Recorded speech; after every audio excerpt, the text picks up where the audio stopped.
sa mga bagay na kinakainis bata. Mga bata na bumibisita sa inyo at kung ano-ano ang ninakahawakan.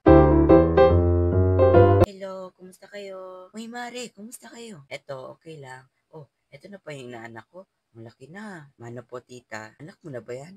Ang laki na rin ha. Hi po, tita. O sige, pasok kayo. Wow! Wow! Wow! Ayun, binasira.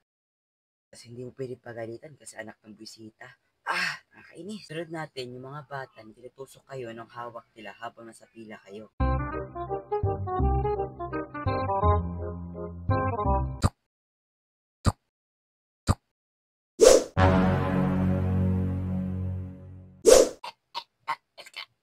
Teka lang.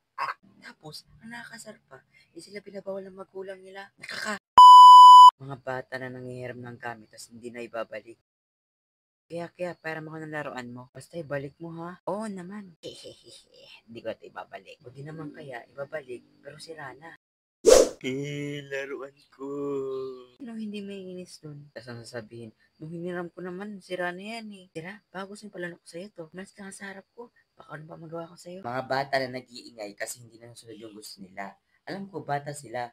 Pero yung maririnig mo na nag-iingay sila kasi hindi na nasunod yung gusto nila, sino hindi may inis dun? Ito nung bata ako, oo, iniiyakan ko pag hindi ako nasunod.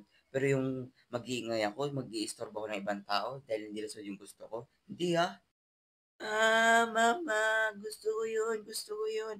Bili mo ako nun. Ay, anak, hindi pwede. Sunod na lang, wala tayo ngayon pera. Gusto ko yun. Bili mo ako nun, bili mo ako nun. Bili. Hoy, wala ka kayong pera. Pabili ka ng pabili. Joke, hindi ko ginawa yun. Nakakaya kaya. Pinababayaan ko lang sila. Bahala sila din sa buhay nila.